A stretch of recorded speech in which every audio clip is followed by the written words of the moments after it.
বলে ওই বুড়াটা যদি 70 বছর পর্যন্ত দৌড়ে তাহলেও তার গার অতিক্রম করতে পারবে না।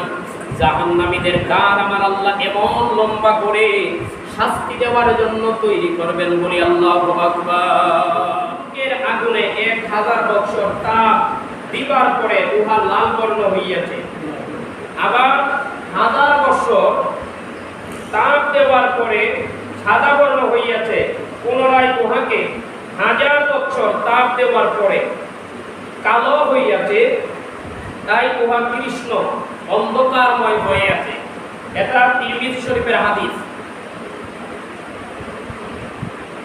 হুজুর নূর সাল্লাল্লাহু তাআলা আলাইহি ওয়াসাল্লাম বলেন, দুজকবাসীগণের মধ্যে আবু তালেবের আযাব সকলের অপেক্ষায় সহজ হইবে। আর এই সহজ আযাবটা হলো তাহার পায়ে 2 খানা আগুনের জুতা,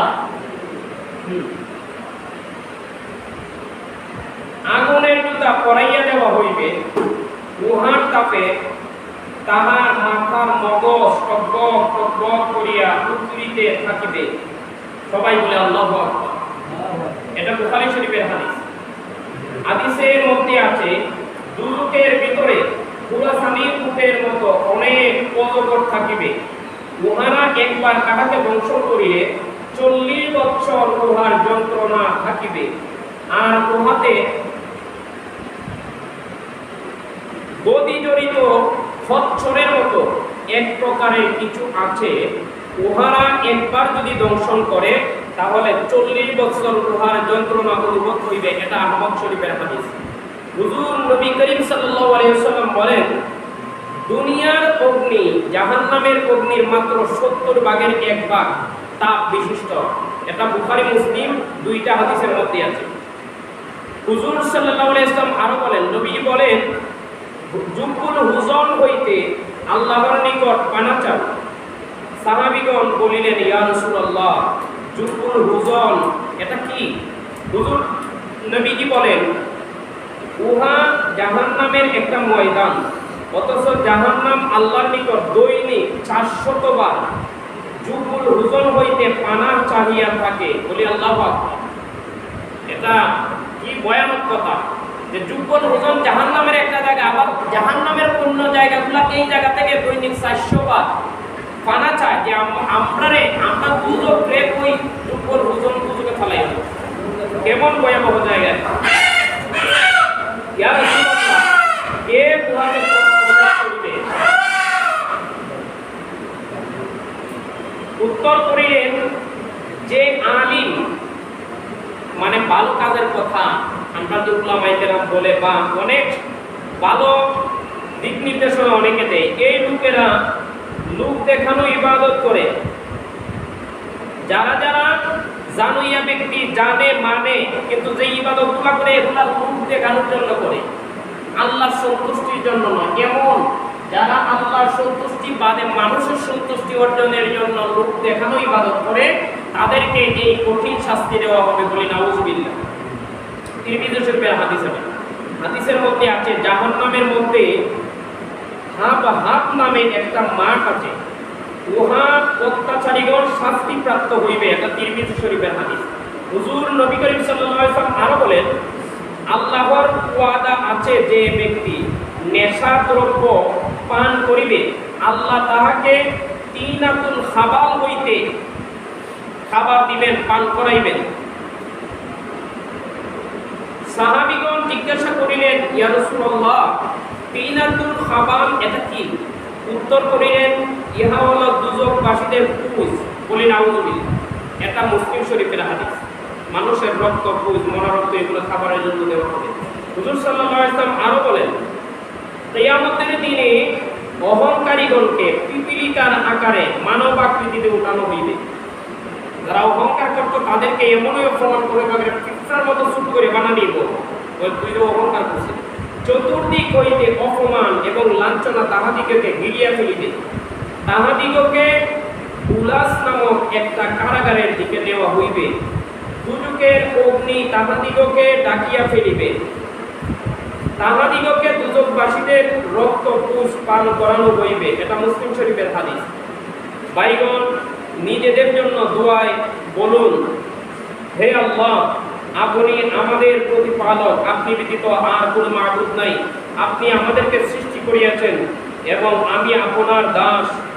আমি আমার শক্তি পরিমাণ আপনার ওয়াদার উপরে বিশ্বাস করিয়া আছি এবং আমি যে সকল অন্যায় কাজ করিয়াছি উহার ক্ষতি হইতে বাঁচিবার জন্য আপনার সাহায্য ভিক্ষা করিতেছি।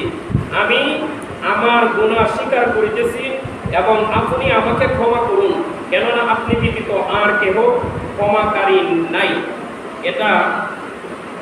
এটাকে বলা হয় আল্লাহুম্মা আনতা রাব্বি লা ইলাহা ইল্লা আনতা খালাকতানি ওয়া আনা আবদুকা ওয়া আনা আলা আহদিকা ওয়া ওয়া'দিকা মাসতাতা'তু ওয়া আউযু বিকা মিন শাররি মা সানা'তু ওয়া আবু'ু লাকা বিনি'মাতিকা আলাইয়া ওয়া আবু'ু বিযামবি ফাগফিরলি ফাইন্নাহু লা ইয়াগফিরুয যুনুবা ইল্লা আনতা। এটা সাইয়্যিদুল ইস্তিগফার। হাদিসের মধ্যে আছে এই সাইয়্যিদুল ইস্তিগফার যারা জীবনে একবার পড়বে আমার আল্লাহ জীবনের সমস্ত গুনাহ মাফ করে দিবে। বলি সুবহানাল্লাহ। এই সাইয়্যিদুল ইস্তিগফারটা শেখার চেষ্টা করবেন। বিভিন্ন পদ্ধতিতে এটা শেখা যায়। আপনি চিন্তা করবেন যে এটি কীভাবে শেখা যায়, ইউটিউবে জিজ্ঞেস করবেন, নতুবা নেট সার্চ দিবেন, সাইয়্যিদুল ইস্তিগফার আসবে। বিভিন্ন বইয়ের মধ্যে এটা আছে, কিতাবের মধ্যে এটা শেখার চেষ্টা করবেন। জীবনের সকল গুনাহ সাইয়্যিদুল ইস্তিগফার, এটার নাম হলো সাইয়্যিদুল ইস্তিগফার। সাইয়্যিদ মানে নেতা, ইস্তিগফার মানে ক্ষমা। যত আল্লাহর দরবারে ক্ষমা চাওয়ার যত বাক্য আছে এর মধ্যে এটা হলো নেতা, সবার উপরে উঠতে। এটা সাইয়্যিদুল ইস্তিগফার। এটার মাধ্যমে আল্লাহর দরবারে ক্ষমা চাওয়ার চেষ্টা করবেন। তারপরে একটা দোয়া আছে, রাব্বানা আতিনা ফিদ দুনিয়া হাসানা ওয়া ফিল আখিরাতি হাসানা ওয়া কিনা আযাবান্নার। এটা রাসূল পাক সব সময় পড়তেন এই দোয়াটা, রাব্বানা আতিনা ফিদ দুনিয়া হাসানা। দোয়াটা নামাজ পড়ে পড়ে এই দোয়াটা পড়বেন। রাব্বানা, হে আমাদের রব, আতিনা আমাদেরকে মুক্তি দাও, ফিদ দুনিয়া না আমাদেরকে দান করো, ফিদ দুনিয়া হাসানা ওয়া ফিল আখিরাতি হাসানা। দুনিয়ার যত কল্যাণ আছে এগুলো আমাদেরকে দাও, আখিরাতের যত কল্যাণ আছে এগুলো আমাদেরকে দাও। ওয়া কিনা আযাবান্নার, এবং জাহান্নামের আযাব থেকে আমাদেরকে মুক্তি দাও। এটার অর্থ হলো এটা, দুনিয়া আখিরাতের কল্যাণ চাইবেন, জাহান্নামের আযাব থেকে মুক্তি চাইবেন। আবার কবরে বন্ধুরা, জাহান্নামের ভয়াবহ আলোচনা, লম্বা একটা আলোচনা, শুধু কিছু আলোচনা আপনাদেরকে আমি বলতে চাই। আমার নবী পাক বলে, ও দুনিয়ার মানুষেরা, জাহান্নামের অনেক আলোচনা তোমরা জানো, অনেক আলোচনা তোমরা শুনেছো। জাহান্নাম মানেই হলো এটা কষ্টের একটা জায়গা। গত জুমায় আমি আপনাদের সামনে জান্নাতের আলোচনা করেছিলাম। জান্নাত মানে হলো আরামের জায়গা, এটা সবাই বুঝে, ছোট থেকে বড় সবাই বুঝে। জান্নাত মানে আরামের জায়গা, আর জাহান্নাম মানে কষ্টের জায়গা। জাহান্নাম অতি ভয়াবহ কষ্ট। আমার নবী বলে, রে দুনিয়ার মানুষেরা, এই দুনিয়াতে সবচাইতে বেশি যে ব্যক্তিটা আরামায়েশ করেছে, আমার আল্লাহকে ভুলে শুধু আরামায়েশের পিছনে দৌড়াদৌড়ি করেছে, সবচাইতে বেশি সুখ যেই ব্যক্তি করেছে, জাহান্নামে যাওয়ার পরে ওই ব্যক্তিকে শুধুমাত্র জাহান্নামে ঢুকাইয়া আবার বের করে যদি জিজ্ঞেস করে যে তুমি কি দুনিয়াতে কোনোদিন সুখ করেছিলা কিনা, ওই ব্যক্তি বলবে না না, দুনিয়াতে আমি কোনোদিন সুখ করি নাই। জাহান্নামে একবার ঢুকে বের হয়ে এই অবস্থা হয়ে যাবে। বলি আল্লাহু আকবার। তাহলে জাহান্নাম কত ভয়াবহ। সে সারা জীবন দুনিয়াতে সুখ করলো, কিন্তু একবার জাহান্নামে খালি ঢুকাই আবার বার করে দিয়েছে। সে বলে, আমি এমন কষ্ট পাইছি, আমার মনে হয় সারা জীবনে কোনোদিন আমি সুখ করি নাই। দুনিয়াতে এত সুখে থাকার পরেও সে জাহান্নামে একবার ঢুকে বের হওয়ার পরে বলবে, আমি কোনোদিন সুখ করি নাই। আমার বাবারা বন্ধুরা, জাহান্নামীদের এই ভয়াবহ শাস্তিগুলো দেওয়ার জন্য আমার আল্লাহ তার বিশাল আকৃতি করে বানাবেন, তার বিরাট বড় করে বানাবেন। আমার নবী বলেন, কোন হাদিসের মধ্যে আছে তার শরীরের যে চামড়াটা, আমরা শরীরে যে চামড়া, যে শরীরের চামড়া বানানো হবে 40-42 হাত মোটা করে। বলি না নাউযুবিল্লাহ। শাস্তিটা বালাগিরা দেওয়ার জন্য, যাতে শরীরে বালাগিরা শাস্তিটা পায়, এই জন্য তার চামড়াটাই বানানো হইব 42 হাত মোটা। জান্নাতি যারা হবে তাদেরকে 7 হাত মোটা করে, 60 হাত 120 ফুট লম্বা করে বানানো হবে। কত সুন্দর স্ট্রাকচার দিয়ে। আর ওই জাহান্নামের শুধুমাত্র চামড়াটাই বানানো হবে 42 হাত মোটা করে, যাতে এই চামড়ার মধ্যে ভালো করে জাহান্নামের আযাব সে গ্রহণ করতে পারে। আবার কোন কোন হাদিসের মধ্যে আছে জাহান্নামীদের শরীরের চামড়া এত মোটা করে বানানো হবে যে একটা দ্রুতগামী ঘোড়া ওই চামড়া অতিক্রম করতে করতে 3 দিন সময় লেগে যাবে। বলিন আল্লাহু আকবার। তাহলে একটা ঘোড়া এখন তো যদি দ্রুতগামী ঘোড়ার কথা এখানে আস্তে আস্তে যায় এইরকম কোনো ঘোড়া নয়। দ্রুত গতিতে একটা ঘোড়া যদি 3 দিন পর্যন্ত দৌড়ে, এই ঘোড়াটা আমার মনে হয় ঢাকা চট্টগ্রাম যাইতে 3 দিন লাগতো না। তাহলে এত বিশাল করে তার চামড়াটা শুধু বানানো হবে, তার চামড়াটা এত মোটা করে বানানো হবে তার শাস্তি দেওয়ার জন্য। আমার বাবারা বন্ধুরা, তার কান থেকে কান পর্যন্ত মানে গলাটা, তার গর্দানটা এত লম্বা করে জাহান্নামের মধ্যে বানানো হবে। আমার নবী বলে ওই ঘোড়াটা যদি 70 বছর পর্যন্ত দৌড়ে তাহলেও তার গার অতিক্রম করতে পারবে না। জাহান্নামীদের গার আমার আল্লাহ এমন লম্বা করে শাস্তি দেওয়ার জন্য তৈরি করবেন। বলি আল্লাহু আকবার। আমার বাবারা বন্ধুরা, কোন হাদিসের মধ্যে জাহান্নামীদের চামড়া 42 হাত মোটা, আবার কোন হাদিসের 3 দিনের রাস্তা পরিমাণ মোটা। এই যে হাদিসের মধ্যে পার্থক্য, এইটা কেন হলো? আরো বিভিন্ন হাদিস আছে আমার বাবারা। আমার নবী বলে ও দুনিয়ার মানুষেরা, জাহান্নামীদের মধ্যে সবার শাস্তি কিন্তু এক রকম হবে না। এই দুনিয়ার মধ্যে যেমন কেউ কষ্ট বেশি করে কষ্ট কম করে, সুখ কম করে সুখ বেশি করে, জান্নাতের মধ্যেও মানুষ কিছু সুখ কম করবে আবার কেউ বেশি করবে। আবার ওই জাহান্নামীদের মধ্যেও কেউ বেশি সুখ করবে আবার কেউ কম দুঃখ করবে, কেউ বেশি দুঃখ করবে, কেউ বেশি কষ্ট পাবে আবার কেউ কম কষ্ট পাবে। আমার বাবারা বন্ধুরা, এই হাদিস থেকে আমার নবী বলে ও দুনিয়ার মানুষেরা যার যার পাপ অনুযায়ী তার শাস্তি দেওয়া হবে। কারো জাহান্নামের আগুন থাকবে পায়ের টাকনা পর্যন্ত, আবার কারো হাঁটু পর্যন্ত থাকবে, কারো কোমর পর্যন্ত, কারো বুক সমান।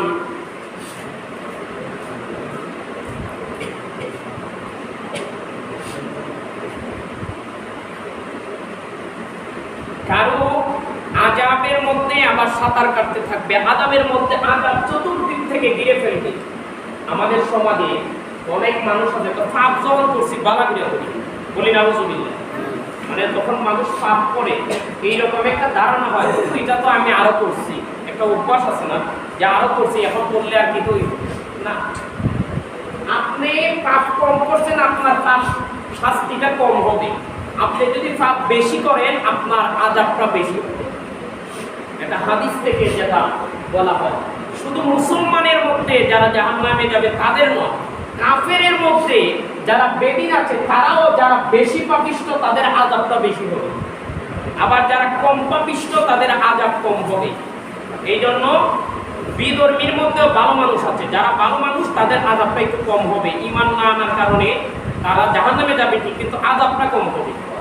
আর যারা বেশি পাপ করেছে ফেরাউনের মতো, নমরুদের মতো এইরকম অত্যাচারী স্বৈরাচারী, তাদের আযাবটা বেশি হবে। আমার বাবারা বন্ধুরা, এই দিক থেকে মুফাসসিরিনে কেরাম বলে ও দুনিয়ার মানুষেরা, এই জন্য আমার নবী বলে কারো শরীরের চামড়া 42 হাত মোটা, আবার কারো শরীরের চামড়া বাংলাদেশের এক মাথা থেকে আরেক মাথা পর্যন্ত এত মোটা করে তৈরি করা হবে। জানুনি এক একজনের কান এক একটা উহুদ পাহাড়ের মতো বড় করে তৈরি করা হবে, এক একটা দাঁতকে বড় বড় উহুদ পাহাড়ের মতো বড় বড় করে তৈরি করা হবে, যাতে সেখানে বেশি করে আযাব দেওয়া যায়। কারণ জাহান্নামের আযাব যেটা এটা বড় মারাত্মক, বড় ধ্বংসকারী একটা আযাব।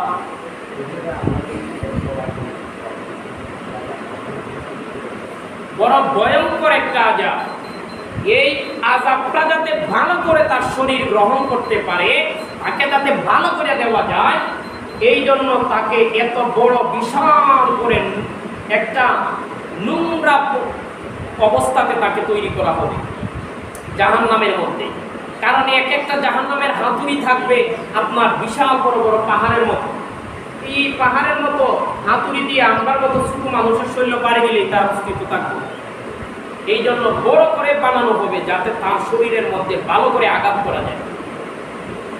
আমার বাবারা বন্ধুরা, জাহান্নাম এটা বড় ভয়াবহ, বড় ভয়াবহ। জাহান্নামের মধ্যে বড় বড় পাহাড় থাকবে।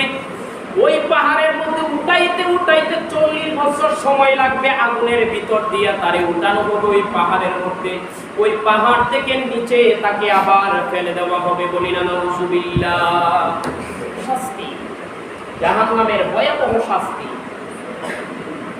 জাহান্নাম মানে সেটা আযাবের জায়গা।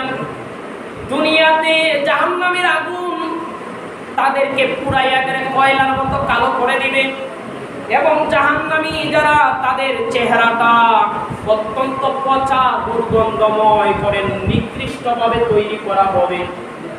জাহান্নামী যারা তাদের চেহারাটা নিকৃষ্টভাবে উপস্থাপন করা হবে, তৈরি করা হবে। দুনিয়াতে কালো মানুষ আছে, মানুষ পছন্দ করে না, কিন্তু জাহান্নামের মধ্যে কালা নয়, নিকৃষ্ট মানে পচা নোংরা ভাবে তাকে উপস্থাপন করা হবে। কারো আকৃতি হবে কুত্তার মতো, কারো হবে গরু গাধার মতো, কারো পিঁপড়ার মতো। মানে এরা মানুষ যে বেশি একটা বোঝা যাইত না। বিভিন্ন নিকৃষ্ট পানির মতো তাদেরকে তৈরি করা হবে, শুকরের মতো বানানো হবে, বিশাল বিশাল আকৃতি নিয়ে। দুনিয়াতে মানুষ যদি বেশি মোটা হয়ে যায় তাহলে লড়তে চড়তে কষ্ট হয়, জানের মধ্যে একটা অশান্তি থাকে যদি বেশি মোটা হয়ে যায়। এইরকম ভাবে আমার আল্লাহ জাহান্নামে এমন মোটা করে বানাবে এসেছে, লড়তে চড়তে অনেক কষ্ট হয়ে যাবে। এমনিও তো জাহান্নামে আমরা যখন কোনো আঘাত পাই বা কষ্ট পাই তখন আমরা একটু চেষ্টা করি দৌড়ে পালানোর জন্য, একটু চেষ্টা করি যাতে এখান থেকে কিভাবে শাস্তি থেকে মুক্ত পাওয়া যায়, একটু দৌড়াদৌড়ি করি। কিন্তু ওই জায়গার মধ্যে দৌড়াদৌড়ি যে করবে তার শরীরের এইরকম অবস্থা থাকবে না, এমন মোটা করে তাকে তৈরি করা হবে। আমার বাবারা বন্ধুরা, এটার নাম হলো জাহান্নাম। জাহান্নাম অতি ভয়াবহ নিকৃষ্ট একটা জায়গা। এই জন্য যারা গুনাহ করেন, আমরা সবাই গুনাহগার। আমি যে হুজুর, আমি বলতে পারবো না যে আমার কোনো গুনাহ নাই, আমারও গুনাহ আছে। নবী রাসূল ছাড়া কেউ বুকে হাত দিয়ে বলতে পারবে না আমার গুনাহ নাই। হয়তো কেউ গুনাহ থেকে বেঁচে থাকে বেশি, কেউ কম, কেউ গুনাহ বেশি করে, কেউ কম করে। এই জন্য আপনারা এইরকম ধারণা মনের মধ্যে নেবেন না যে আমরা একটা পাপ তো এটা আগেও করছি, এখন করলে আর কি হবে। এইরকম হেলা করতে করতেই কিন্তু আপনার পাপটা বড় হয়ে যাবে, আপনার উপর জাহান্নামের আযাব বেশি হয়ে যাবে। আগে নামাজ পড়ি নাই, এখন না পড়লে আর কি হইতো, এইরকম যদি আপনি বলেন তাহলে আগে আপনি পাপ করেছেন, পাপের বান্ডারটা আস্তে আস্তে আপনি বড় করলেন। এইভাবে আপনি যত খারাপ গুণগুলো আপনার মধ্যে আছে এগুলা পরিবর্তন করার চেষ্টা করেন, যে আমি যা করেছি এই শাস্তিটাই আমি সহ্য করার ক্ষমতা আমার নাই, আরো যদি আমি বড় করি তাহলে এটা তো আরো বেশি কষ্ট আমার জন্য হয়ে যাবে। যে করছি দিকে আরো করি, এইরকম করবেন না। কারণ আপনি যা করবেন জাহান্নামীদের শাস্তি একরকম হবে না। কম যাদের তাদের শাস্তি কম, যারা বেশি তাদের শাস্তি হলো বেশি। এই জন্য চেষ্টা করবেন শুধরিয়ে আসার জন্য, এটাই বাস্তবতা। মরে যাব সবাই, থাকবো না কেউ দুনিয়াতে। আমার বাবারা বন্ধুরা, লম্বা আলোচনায় যাব না, শুধু কয়েকটা কথা বলে আপনাদেরকে বোঝানোর চেষ্টা করলাম যে জাহান্নাম কতটুকু নিকৃষ্ট। এটা তো আমরা সবসময় আলোচনা করি। আমার আরেকটা আলোচনার টপিক আজকে আছে, সেটা হলো 1 বছর বিদায় হচ্ছে আজকে, আগামী রবিবারে বিদায় হয়ে যাবে এই পুরাতন বছর আরবি মাসে। আবার সোমবার থেকে নতুন বছর শুরু হয়ে যাবে 1446 দিন। নতুন বছর আসতেছে আরবি বছর। আমরা যদি আপনার নতুন যদি ইংরেজি যদি বছর হয় তাহলে আমরা এটার হিসাবটা সবাই জানি যে নতুন বছর আসতেছে, হ্যাপি নিউ ইয়ার। আরও কত ইয়ার যে ফেসবুকের মাঝে ঢুকলে পাওয়া যায়, 31st নাইটে মতো আরো অনেক নোংরামিও সেখানে হয়, অনেক আনন্দ উল্লাস থাকে। কিন্তু আরবি মাসটা যে কোথায় দিয়ে আসে আর যায় এটা আমরা কেউ খবরও রাখি না। আমার নবী বলেন, এ দুনিয়ার মানুষেরা, তোমাদের উচিত আরবি 12টা মাস কোন সময় শুরু হয়, কোন সময় শেষ হয়, বছরটা কোন সময় শুরু হয়, কোন সময় শেষ হয়, এই খবরগুলো তোমাদের রাখা। কারণ প্রত্যেকটা মাসের আলাদা আলাদা ফজিলত আমার রব রবের দরবারে আছে, প্রত্যেকটা মাসের গুরুত্ব আল্লাহর দরবারে আছে। ওই মাসগুলা যে যত বেশি গুরুত্ব দিবে আমার আল্লাহর দরবারে, ওই ব্যক্তি তত বেশি সম্মানিত হয়ে যাবে বলে সুবহানাল্লাহ। এই জন্য চেষ্টা করবেন এই মাসগুলার গুরুত্ব দিতে। আপনি একটা জিনিস জানেনই না, মানবেন কিভাবে? এই জন্য জানতে হবে আরবি মাস, কোন মাসের কি ফজিলত। সময়ে সময়ে আমি একটু একটু চেষ্টা করি, আমি এত বড় আলেমও নয়, চেষ্টা করি আপনাদেরকে একটু জানানোর জন্য। এই মাসটা আসার আগেই আমি চেষ্টা করি বলার জন্য, যাতে আপনারা কিছু আমল করতে পারেন। এই ওয়াজ, এত ওয়াজ করার কারণটা কি? আমাদের যাতে পরিবর্তন হয়, আমাদের আমলের যাতে উন্নতি হয়, আমাদের মধ্যে খারাপ যে গুণগুলো আছে এগুলো যাতে দূর হয়, এই জন্য সময় আসার আগে আপনাদেরকে বলার চেষ্টা করি। এখন আপনাদের দায়িত্ব হলো এগুলা মেনে নেওয়া, এগুলা শোনা। আমার বাবারা, বন্ধুরা, সমাজের মধ্যে অনেক মানুষ আছে ভালো কথা বলা, কিন্তু মানার গ্রহণ করার মতো মানুষ আপনি পাবেন না। এই ভালো কথাগুলা গ্রহণ করবে, এই অনুযায়ী চলবে, আমল করবে, এইরকম মানুষ খুব কম আছে। আমার নবী বলেন, হে দুনিয়ার মানুষেরা, ওই জাহান্নামের মধ্যে সব চাইতে মুনাফিকের পরে নিকৃষ্ট জায়গায় থাকবে যারা জানে কিন্তু মানে না। যে আলেম, আমরা যারা পাঞ্জাবি টুপি লাগিয়েছি, মাদ্রাসায় পড়েছি, আমরা হলাম আলেম। আমরা এটা যেমন আপনার গ্রামের টুকটাক আপনি দেখবেন কিছু টুটকা ফুটকা দিয়া ডাক্তারি করে, এরাও ডাক্তার। আবার যারা কলেজ থেকে পাশ করে আসে এরাও ডাক্তার। আমরা যারা আলেম, আমাদের দায়িত্ব, যারা আপনার হসপিটালে যারা বসে তারা হলো একটা ডিগ্রিধারী ডাক্তার, তাদের এটা পেশা। কিন্তু গ্রামে যারা টুটকা ফুটকা করে এটা সামান্য সুয়া, এটা ওই ডাক্তারের মতো এরা নয়। তারপরে কিন্তু তাদের জড়ি, এরপরে আপনার পানি করা, এই করা, এগুলা কিন্তু কাজ করে অনেক সময়। কিন্তু দুই শ্রেণী এক সমান নয়, কিন্তু চিকিৎসা দুই দলই করে। আমরা যারা আলেম, আমাদের দায়িত্ব হলো আপনাদেরকে জানানো, আর আমাদেরটা শুনে আপনারা যারা শিখবেন, আপনারাও কিন্তু এক ধরনের আলেম। আলেম শব্দের অর্থ হলো জানুইয়া ব্যক্তি, জানুইয়া, যে জানে এরে আলেম বলা হয়। তবে এই আলেম আর ওই আলেম একরকম নয়। ডাক্তারির যারা ক্লাস করে তারা যেমন ডাক্তার, আর গ্রামের ডাক্তার, কবিরাজি, এরা যেমন সমান নয়। আমরা যারা আলেম, আপনারা আমরা সমান নয়, কিন্তু আপনারাও কিন্তু জানেন। আমার নবী বলে, যত মানুষ দুনিয়াতে জানলো কিন্তু আমল করলো না, আমার রাব্বে কারীম তাদেরকে জাহান্নামের মধ্যে অতি ভয়াবহ শাস্তি দিবেন।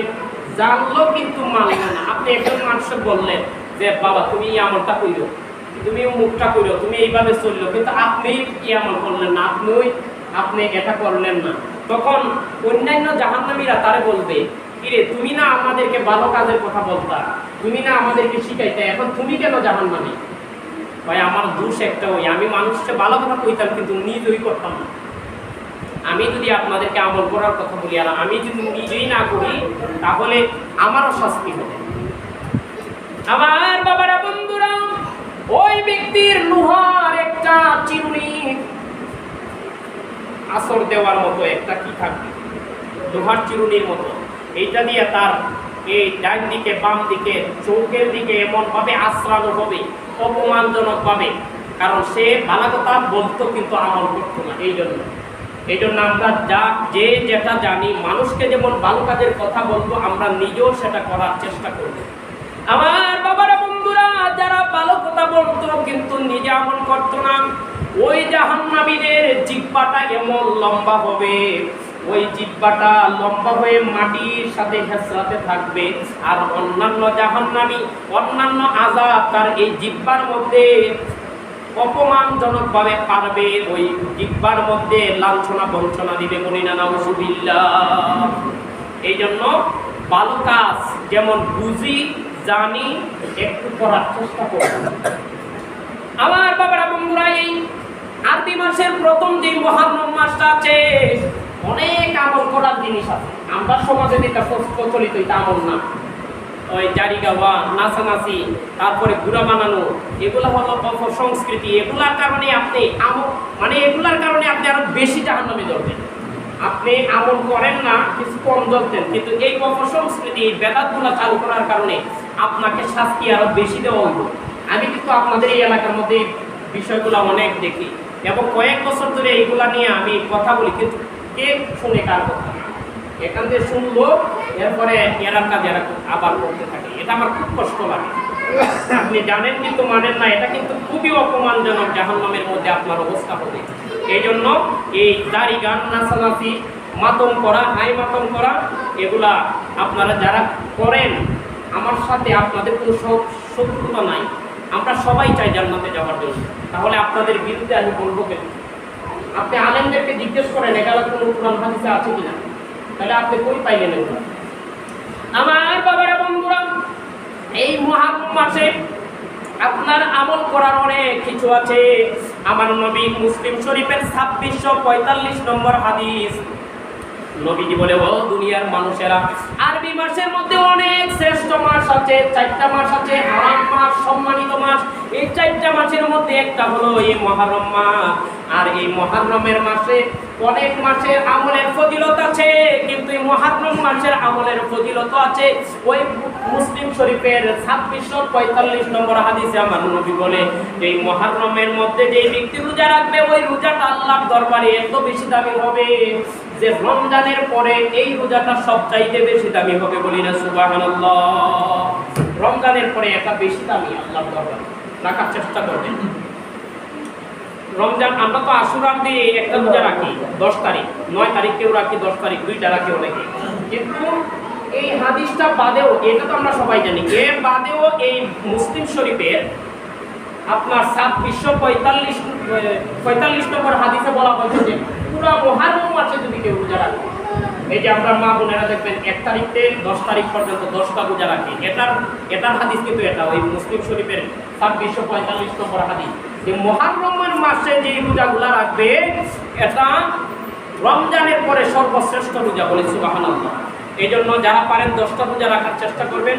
যারা পারেন একটা না রেখে 2টা রাখলে ভালো হয়, যেহেতু রাসূল বলেছেন যে তোমরা ইহুদি খ্রিস্টানের সাথে বিরোধিতা করে তোমরা 2টা রোজা রাখার চেষ্টা করো।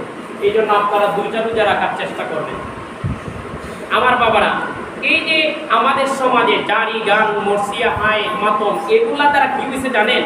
আপনার যেগুলা নবীজি শিখায় গিয়েছেন এই আমলগুলা কেউ করে না। করে কোনটা? ওই নাচানাচি, ফালাফালি, এগুলার দ্বারে কাছেও কিন্তু নাই। যেগুলা নবী নাজাদের জন্য বলে গিয়েছে এগুলা কেউ করে না। করে কোনটা? ওইগুলা, নাচানাচি, ফালাফালি। এই জন্য এগুলা থেকে আমাদেরকে বেঁচে থাকতে হবে। আপনারা এই রোজা রাখার চেষ্টা করবেন। আমার নবী কেন এই রোজাকে রমজানের পরে শ্রেষ্ঠ রোজা, আরো তো শ্রেষ্ঠ রোজা আছে।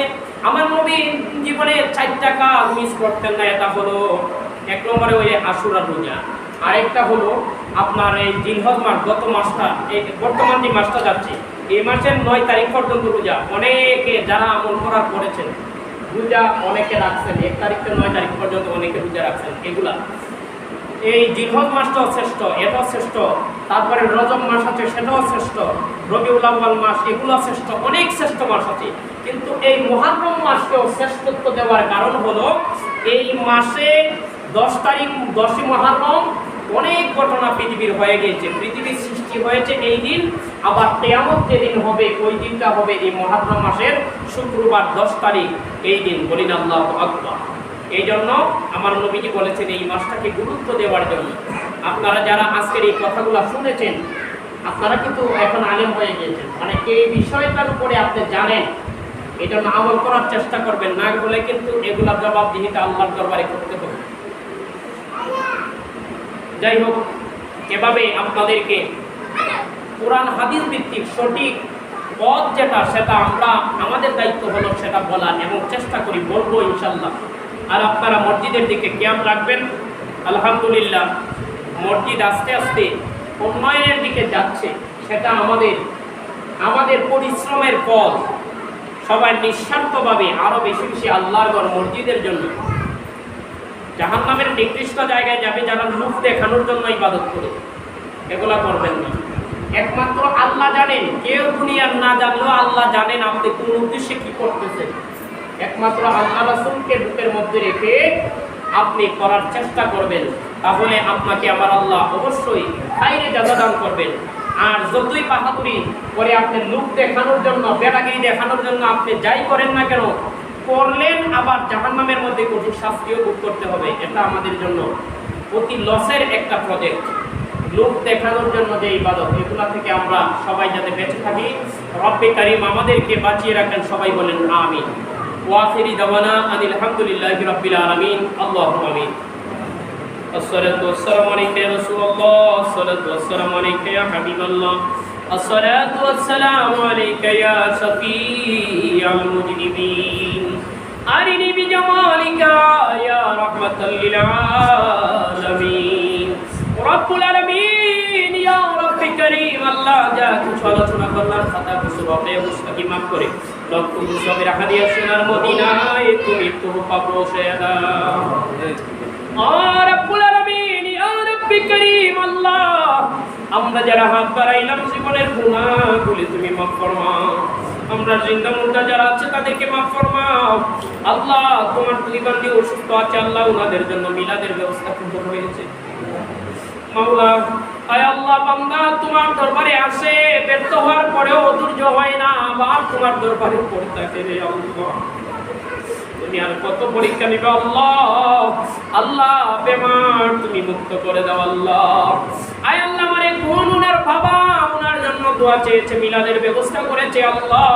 আল্লাহ তোমার বান্দিরে তুমি কুদরতি হসপিটাল থেকে শেফায়ে কামেলা আজলা দান করে দাও। তোমার আরেক বান্দি আল্লাহ অপারেশনের জন্য গিয়েছে, ওনার অপারেশন তুমি সাকসেসফুল করে আল্লাহ আবার পরিবারের কাছে আওলাদদের কাছে তুমি ফিরিয়ে দিও আল্লাহ। আল্লাহুম্মা আজুরনা ফি মুসিবাতিকা ওয়া আখলিফনা واغفر لنا خيرا منها اللهم إني أعوذ بك من جهد البلاء ودرك الشقاء وسوء القضاء وشماتة الأعداء وشماتة الأعداء ورب كريم আমার আরেক ভাই বিদেশের জমিনে অসুস্থ আছে, ওনার জন্য ওনার আম্মু দোয়া চেয়েছে আল্লাহ ওনারে তুমি শিফা দাও। কম বেশি আমরা যারা হাত বাড়াইলাম সবাই কম বেশি অসুস্থ আছি আল্লাহ। আয় আল্লাহ আমরা সবাই তুমি শেফায়ে কামেলা আজলা দান করে দাও। বিশেষ করে আমার বাবা যারা অসুস্থ আছে আল্লাহ ওনাকে তুমি শেফা দান করে দাও। আয় আল্লাহ আমার বাবাকে আল্লাহ নেকের হায়াত বৃদ্ধি করে দাও, আমাদের সকলকে তুমি নেকের হায়াত বাড়াইয়া দাও। আল্লাহুম্মা ইয়া শাফি আমরাদিশ মারদানা ইয়া আল্লাহ শিফান কামিলা, আল্লাহুম্মা ইয়া শাফি আল্লাহুম্মা ইয়া মাফি বিউসিলাতিল মুস্তাফা লা ইলাহা ইল্লাল্লাহু মুহাম্মাদুর রাসূলুল্লাহ সাল্লাল্লাহু আলাইহি ওয়াসাল্লাম। আসসালামু আলাইকুম ওয়া রাহমাতুল্লাহি ওয়া বারাকাতুহু।